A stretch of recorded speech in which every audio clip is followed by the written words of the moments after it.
Bihar board 12th class, faculty commerce, subject account का जो subjective है महत्वपूर्ण, जो भी क्वेश्चन लेकर आया हूं, समझ गए ना। आज जो समझाऊंगा, पहला क्वेश्चन तुम्हारा है, प्राप्ति एवं भुगतान खाता तथा आय व्यय खाता में अंतर बताइए। प्राप्ति एवं भुगतान खाता तथा आय व्यय खाता में अंतर बताइए। तो पहला है, प्राप्ति एवं भुगतान खाता वास्तविक खाता है, ठीक है, जबकि आय व्यय खाता नाम मात्र खाता है। पहला पॉइंट लिखना। दूसरा पॉइंट में देना, प्राप्ति एवं भुगतान खाता प्रारंभिक रोकड़ और बैंक शेष से प्रारंभ होता है, जबकि आय व्यय खाता किसी प्रारंभिक शेष से प्रारंभ नहीं होता है। दूसरा पॉइंट देना, प्राप्ति एवं भुगतान खाता के साथ आर्थिक चिट्ठा का होना आवश्यक नहीं है, जबकि आय व्यय खाता के साथ आर्थिक चिट्ठा का होना आवश्यक है। अब हमको बताओ, समझ आया बात? कोई दिक्कत है? अगर ना समझ एक बार में आए तो 2 बार 3 बार 4 बार देखो, समझो। अगला क्वेश्चन है 2014-2021 में पूछा गया क्वेश्चन है, प्राप्ति और भुगतान खाता। प्राप्ति और भुगतान खाता या खाते की 4 विशेषताओं का वर्णन करें। प्राप्ति और भुगतान खाता की 4 विशेषताओं का वर्णन करें। पहला दिया हुआ इसका स्वभाव। तो देखो, यह वास्तविक खाता अथवा संपत्ति खाता है। इसके लिए हमेशा लेखा करते समय प्राप्तियों को डेबिट पक्ष तथा भुगतान को क्रेडिट पक्ष में लिखा जाता है। दूसरा पॉइंट है प्रारंभिक तथा अंतिम शेष। जब कोई खाता हम बनाते हैं तो हमें उसमें प्रारंभिक और अंतिम शेष का भी ख्याल रखना पड़ता है और उसे देखना पड़ता है जो प्रारंभिक शेष कितना है और अंतिम शेष कितना बचा। समझ रहे बात? दूसरा है लेखा करने का आधार। तो इसमें वर्ष के दौरान, किसके दौरान?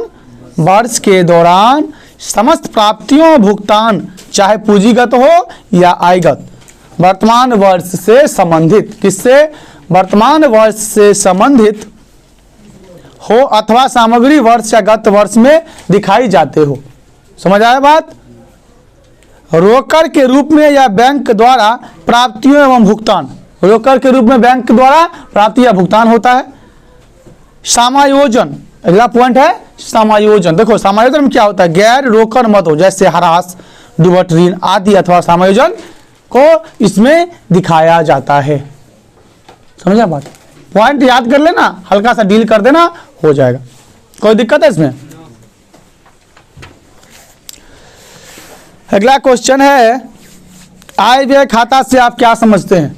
आय व्यय खाता से आप क्या समझते हैं? तो अभी हम तुमको प्राप्ति और भुगतान खाता और आय व्यय खाता में अंतर बताए, तो जो आय व्यय खाता के बारे में बताए उसको भी इंगित करके लिख देगा तो आंसर हो जाएगा। तो आय व्यय खाता एक नाम मात्र खाता है जो गैर व्यापारिक संस्थाओं द्वारा, किसके द्वारा? गैर व्यापारिक संस्थाओं द्वारा या संगठनों द्वारा तैयार किया जाता है। वस्तुतः आय व्यय खाता गैर व्यापारिक संगठनों के किसी निश्चित अवधि की आय एवं व्यय का सारांश होता है। अतः कहा जा सकता है कि व्यावसायिक संस्था के लाभ हानि खाते के समान होता है। लाभ व्यावसायिक खाता या व्यावसायिक संस्था के लाभ हानि खाता के समान ही होता है। समझ आए बात? आय व्यय खाते आयगत व्यय तथा आयगत आयों को दिखाया जाता है। समझ आए बात? अगला क्वेश्चन है जो 2015, 2018 और 2019 में पूछा हुआ क्वेश्चन है, आय व्यय खाते की मुख्य विशेषता बताइए। बहुत विवेक क्वेश्चन, आय व्यय खाते की मुख्य विशेषता बताइए। तो आय व्यय खाता एक नाम मत खाता है, फर्स्ट। दूसरा, आय व्यय यह प्राप्ति और भुगतान खाता तथा अन्य अतिरिक्त सूचनाओं या समायोजन के आधार पर बनाया जाता है। तीसरा ऑप्शन है तुम्हारा, इनके डेबिट पक्ष में सभी आयगत व्ययों को दिखाया जाता है। इसके डेबिट पक्ष में सभी आयगत व्ययों को दिखाया जाता है। चौथा नंबर, इसके क्रेडिट पक्ष में सभी आयगत आयों को दिखाया जाता है। पांचवा पॉइंट लिखना, इसमें पूंजी आय एवं पूंजी व्यय नहीं लिखे जाते। इसमें पूंजी आय एवं पूंजी व्यय नहीं लिखे जाते। छोटा छोटा पॉइंट जो बताए हैं ये 4 पॉइंट 5 पॉइंट लिख देना, क्योंकि 2 नंबर का क्वेश्चन बहुत कम ही लिखा जाता है। अगला क्वेश्चन है आपका आजीवन सदस्यता शुल्क क्या है? किसी को याद है? थोड़ा एक बार बता दो।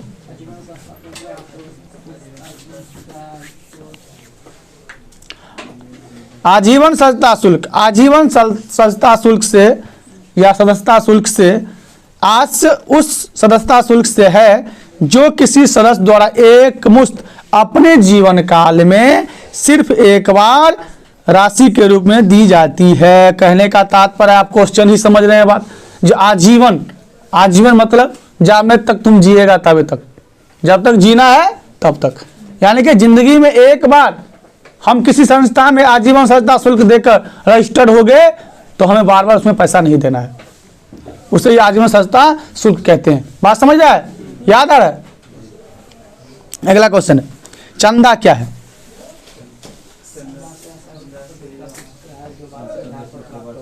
2021 में पूछा हुआ क्वेश्चन है बाबू, 23 में आएगा, समझ लो। 21 वाला 23 में मिलता है। तो चंदा से आज उस सदस्यता शुल्क से है जो सदस्यों से वार्षिक आधार पर प्राप्त होती है। चंदा शुल्क वार्षिक आधार यानी साल में एक बार लिया जाता है। दुर्गा पूजा भेले तो दुकानदार से मांगे ले गए कि नहीं गए? तो कोई पर्व त्योहार होता है, कोई ऐसा फंक्शन होता है जो अगल बगल में, तो उस दुकानदार से या किसी संस्था से उस शुल्क के रूप में, उसे चंदा के रूप में लिया जाता है। समझ आया बात? अगला क्वेश्चन है तुम्हारा, मानदेय भुगतान क्या है? ये भी 2021 में पूछा गया क्वेश्चन है। मानदेय भुगतान क्या है? मानदेय भुगतान वह भुगतान है जो संस्था द्वारा ऐसे व्यक्तियों को दिया जाता है जो इसका कर्मचारी नहीं है, जैसे सचिव या किसी कलाकार को मानदेय भुगतान।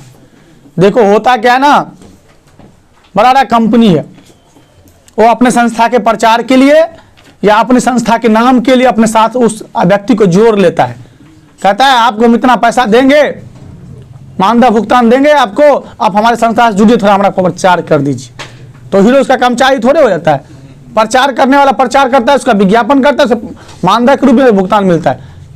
कभी कभी होता है क्या है, जो बड़े बड़े संस्था के द्वारा किसी व्यक्ति को बड़ा उपाधि दे दिया जाता है, जो बड़ा व्यक्ति को उपाधि दे दिया जाता है, उससे प्राइज दे दिया जाता है और उसमें फिक्स रहता है जो आपको 2000 या 1500 या साल में 10,000 या 20 लाख जो हो, उसे मानदेय भुगतान के रूप में जो दिया जाएगा, क्योंकि संस्था जुड़ा हो तो संस्था का नाम हो गया, उस व्यक्ति को उसने ये पुरस्कार दिया, ये उसका प्रचार कर रहा है। समझ आ बात? अगला क्वेश्चन है, समर्पित निधि या आधार कोष क्या है? समर्पित निधि या आधार कोष क्या है? तो उसका आंसर है, जब कोई बड़ी राशि किसी अलाभकारी संस्था को, क्या? जब कोई बड़ी राशि किसी अलाभकारी संस्था को बड़ी संपत्ति खरीदने के लिए दी जाती है तब इसे संपत्ति निधि या आधार कोष कहा जाता है। समझ आया बात? कोई दिक्कत है किसी को? किसी को दिक्कत है इसमें? अब बोलेगा नहीं। वसीयत क्या है?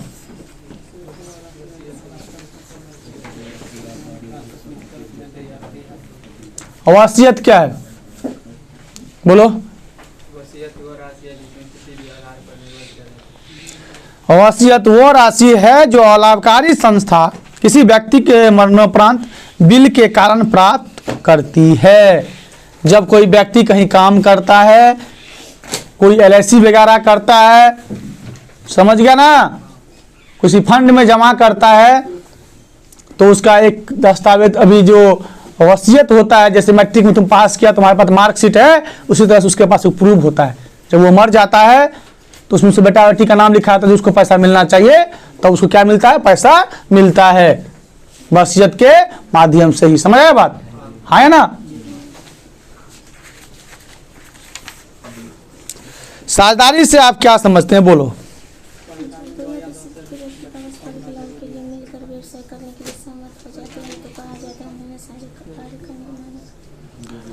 साझेदारी, देखो सिंपल भाषा में साझेदारी समझो। साझेदारी का मतलब क्या होता है? जब दो व्यक्ति की एक जगह खड़ा कर दे, वो दोनों काम करें, तो आपस में साझेदार के रूप में काम करते हैं, यानी कि दो मिल के काम करते हैं। इसी तरह से दो या दो से अधिक व्यक्ति मिलकर कोई संस्था चलाए या कोई काम करे तो उसे हम साझेदारी कहते हैं। क्या कहते हैं उसे हम? साझेदारी कहते हैं। समझ गया ना? तो जब साझेदार रहेगा तो लाभ को भी बांटेगा आपस में, तो साझेदारी के अनुपात में लाभ को भी बांटता है और अपना व्यवसाय भी चलाता है। समझ आया बात? हाँ या ना? शायद अब अगला क्वेश्चन है जो 2018, 20 और 21 समझ सकता कितना बीबी है क्वेश्चन है। ये साझेदारी की विशेषताओं का वर्णन करे। क्या? साझेदारी की विशेषताओं का वर्णन करे। साझेदारी की विशेषताओं का वर्णन करे तो बोलो।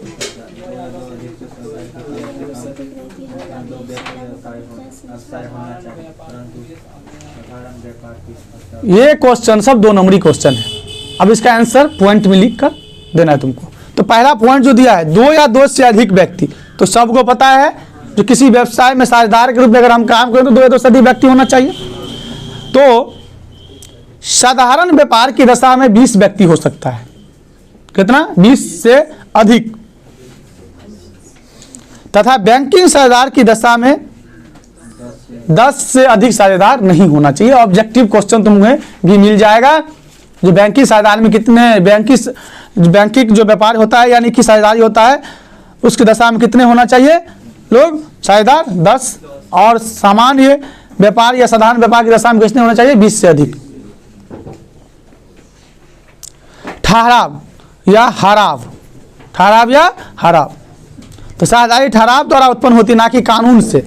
ऐसा हराव या ठहराव मौखिक या लिखित हो सकता है। देखो साझेदारी ना 2 तरह से होता है, मौखिक भी हो सकता है, लिखित भी। भाई तुम व्यापार कर ले, हम तो साथ व्यापार कर लो,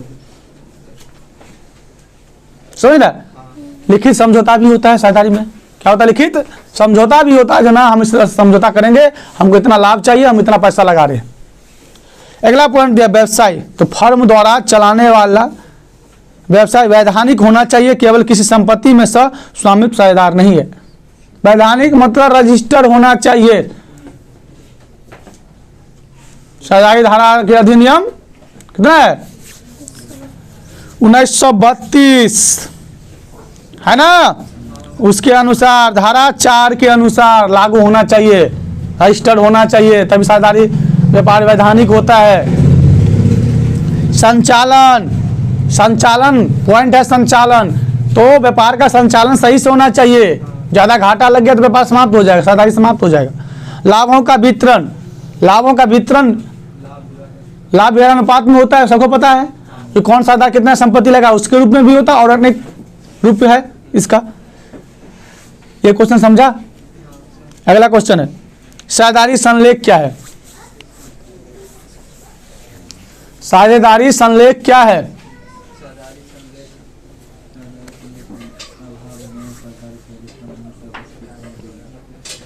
याद है? साझेदारों के पारस्परिक अधिकारों एवं कर्तव्यों को निश्चित करने के लिए उनके बीच एक लिखित अनुबंध या संविदा तैयार किया जाता है, उसे साझेदारी का हम संलेख कहते हैं। और ठेठ भाषा में सुनेगा तो 2 साझेदार आपस में कोई व्यापार करता है तो वहाँ एक दस्तावेज बनता है, वहाँ डॉक्यूमेंट बनता है, संलेख बनता है। जब भाई हम इतना पैसा दिए, हमको इतना अधिकारी चाहिए, हम मर जाएंगे तो मेरा अधिकारी ये रहेगा, इसको पैसा मिलना चाहिए, ये साझेदारी संलेख हो गया। समझ गया ना? साझेदारी की परिभाषा दे, साझेदारी की परिभाषा।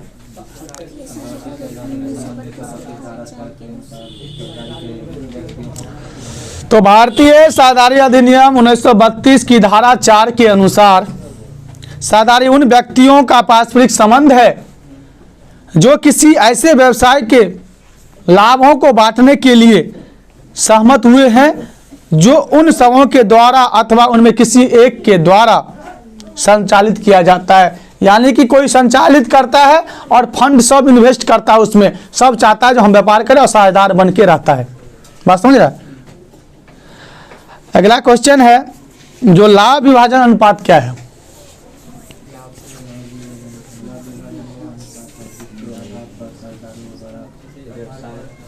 बोलो।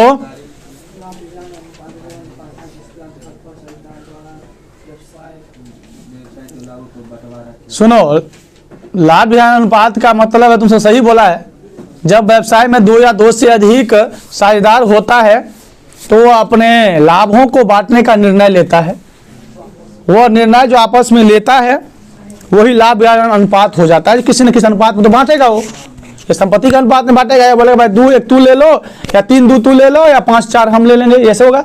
ऐसे अनुपात बांटा जाता है। बात समझ रहे? साझेदार के अस्थायी पूंजी से क्या आस है? साझेदार के अस्थायी पूंजी से क्या आस है? किसी को याद है? थोड़ा बोलो। साझेदार के अस्थायी पूंजी से क्या आस है? बोलो।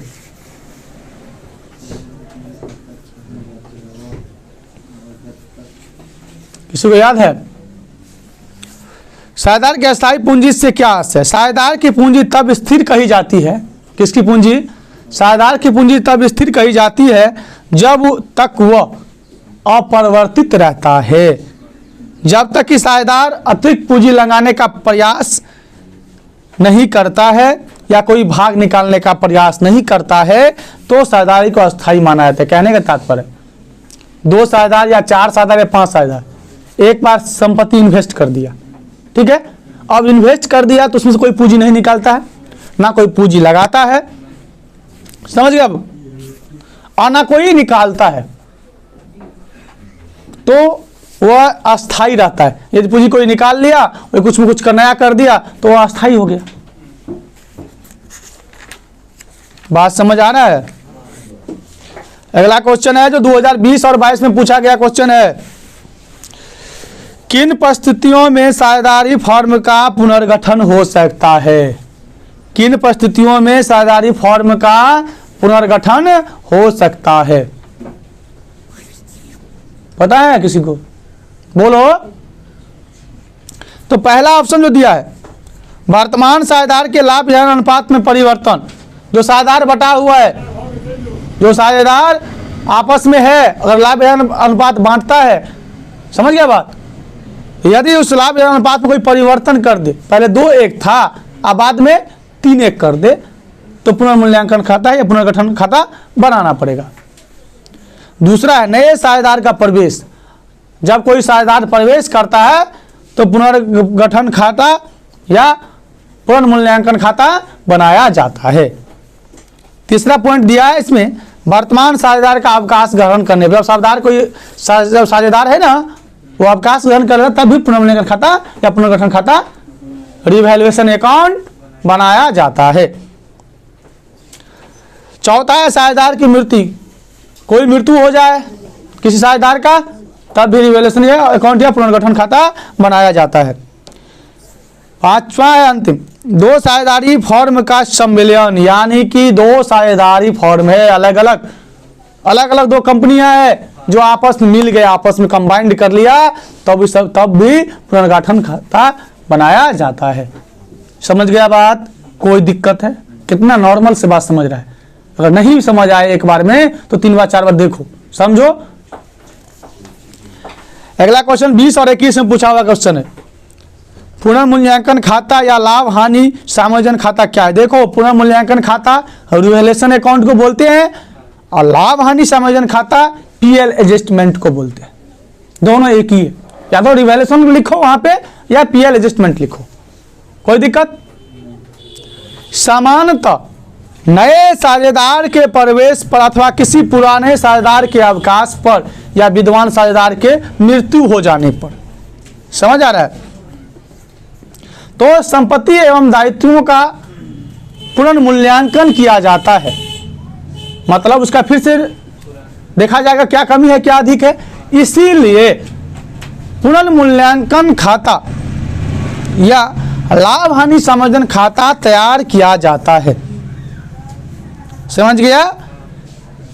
जिसमें हानि एवं लाभ की लेखा जोखा देखा जाता है, तो साझेदार को कितना हानि हुआ, कितना लाभ हुआ, कितना पैसा आया ना, डीआर साइड कितना हुआ, क्रेडिट साइड कितना हुआ, समस्त चीजों को लिखा जाता है। उससे हम पुनर्मूल्यांकन खाता या लाभ हानि समायोजन खाता कहते हैं। कोई दिक्कत? खायत की 5 विशेषता बताइए। गुडविल की 5 विशेषता बताइए हमको। ये 2020, 21, 22 यानी कि ट्रिपल अटैक, ये कोरोना से भी बेहतर हो गया ना, हो गया।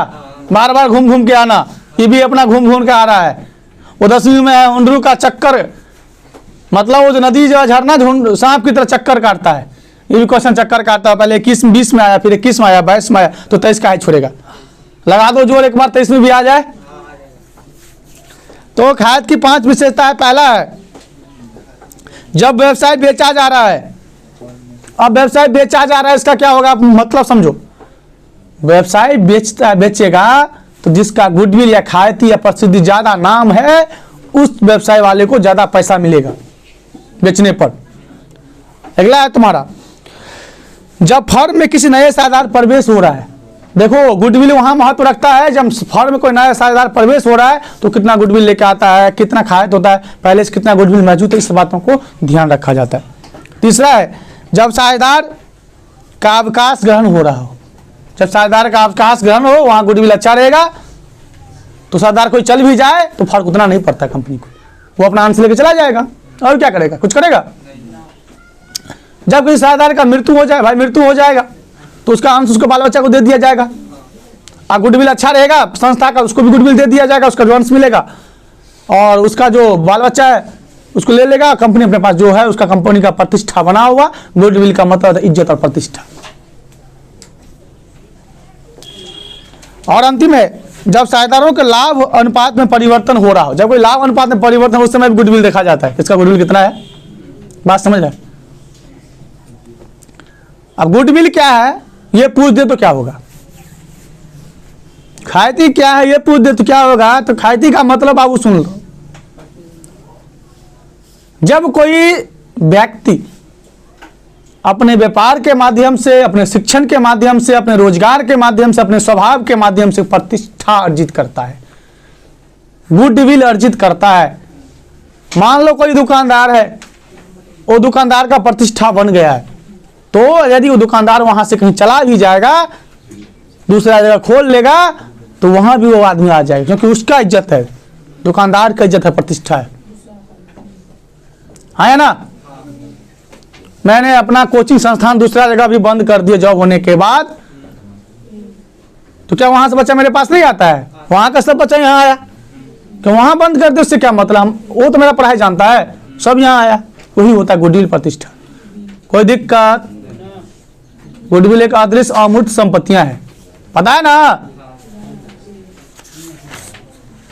अगला क्वेश्चन है, एक नए साझेदार को प्राप्त 2 मुख्य अधिकार क्या है। जब एक नए साझेदार फर्म में प्रवेश करता है तो उसके प्राप्त जो मुख्य 2 अधिकार है उसके बारे में पूछ रहा है। तो 2 पॉइंट आराम से लिख देना। पहला पॉइंट लिख देना, उसके बाद 1 लाइन छोड़ के और फिर दूसरा पॉइंट लिख देना, हो गया। तो पहला जो है फर्म के भावी लाभों में भाग लेने का अधिकार। देखो जब वो साझेदार प्रवेश कर जाएगा, साझेदारी में हिस्सा ले लेगा, तो आगे जो लाभ हानि जो होगा उसमें भाग लेगा। फर्म की संपत्तियां में भाग लेने का अधिकार, यानी कि जब वो साझेदारी में जुड़ जाएगा तो संपत्तियां जो उसके भाग वो ले सकता है, मतलब काम में भाग वो ले सकता है। कोई दिक्कत। अगला क्वेश्चन है जो त्याग अनुपात क्या है। 2008 और 2022 में इसी साल पूछा हुआ था। तो त्याग अनुपात क्या है। तो वह अनुपात जिसमें फर्म में विद्वान साझेदार अपने आने वाले नए साझेदार या दोस्त के लिए अपने पक्ष से कुछ त्याग करने के लिए तैयार हो जाता है, तो उसे हम त्याग अनुपात कहते हैं। अब तुम बोलेगा सर त्याग अनुपात ज्ञात हम कैसे करेंगे, हम तुम बुझबे नहीं करते। तो बउआ, तो त्याग अनुपात बराबर हो तोरा सबका पुराना अनुपात माइनस नया अनुपात। सूत्र है त्याग अनुपात बराबर पुराना अनुपात माइनस नया अनुपात। समझ आया कि नहीं समझ आया।